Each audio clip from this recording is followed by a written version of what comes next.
Madame, Monsieur, bonjour et bienvenue à cette chronique business. Eh bien, nous allons parler aujourd'hui de la proposition du président Kabila de créer une zone économique spéciale pour que la RDC profite pleinement des richesses de son sous-sol.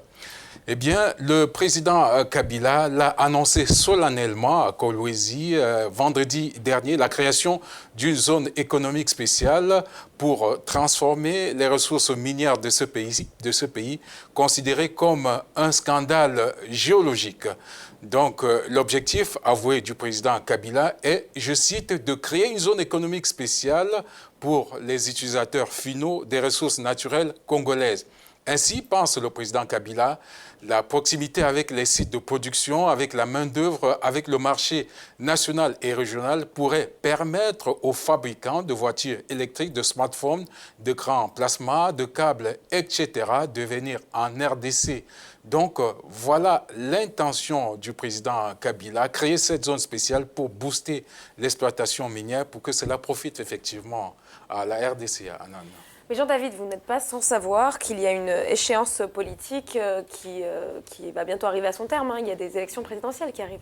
Oui, absolument. Anan, c'est prévu en décembre prochain et c'est très attendu, ce rendez-vous en RDC, les élections générales avec un clou sur la présidentielle. C'est vrai que si le président Kabila avait fait cette annonce un peu plus tôt, eh bien, il aurait évacué les nombreuses critiques qui jalonnent actuellement l'espace public en RDC.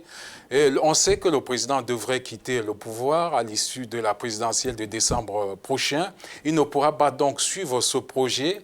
Quoi qu'il en soit, eh bien, cette annonce a des relents électoralistes, propagandistes, d'après les détracteurs du président Kabila, qui n'y voient que des promesses et non des actes. Pour ainsi dire, Thierry, let us wait and see.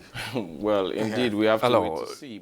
Jean-David, la RDC est une véritable illustration de l'image de la malédiction des matières premières. Alors, le pays semble ne pas profiter de ce potentiel. Alors, quelles sont les pistes de sortie? Oui, disons que lorsqu'on remarque, n'est-ce pas, le potentiel de la RDC et puis la situation économique du pays, on a pleinement conscience que le pays n'exploite pas suffisamment, n'est-ce pas, ses ressources, et c'est même l'illustration de ce que les économistes appellent la malédiction, n'est-ce pas, des matières premières.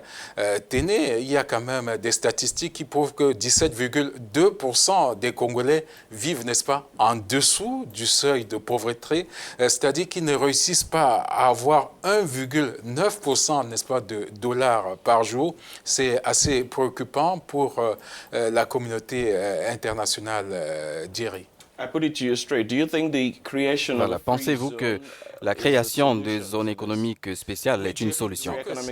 Oui, c'est une condition, mais pas une condition suffisante quand même, parce qu'avant d'arriver à la création d'une zone économique spéciale, il y a de nombreux défis à relever.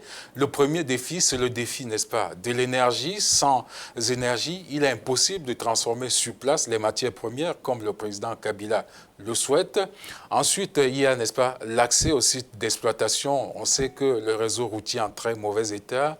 Il n'y a pas le réseau ferroviaire également. Il y a également le défi de la main-d'œuvre, une main-d'œuvre de qualité qui se pose avec acuité.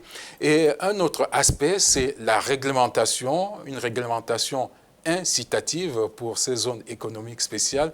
Et enfin, la moindre des choses, c'est ce climat des affaires qu'il faut assainir pour, n'est-ce pas, donner des gages d'assurance aux investisseurs pour qu'ils se ruent, ils viennent investir en RDC. Voilà, c'est la fin de cette chronique business. Merci à toutes les équipes artistico-techniques qui m'ont aidé à réaliser cette chronique.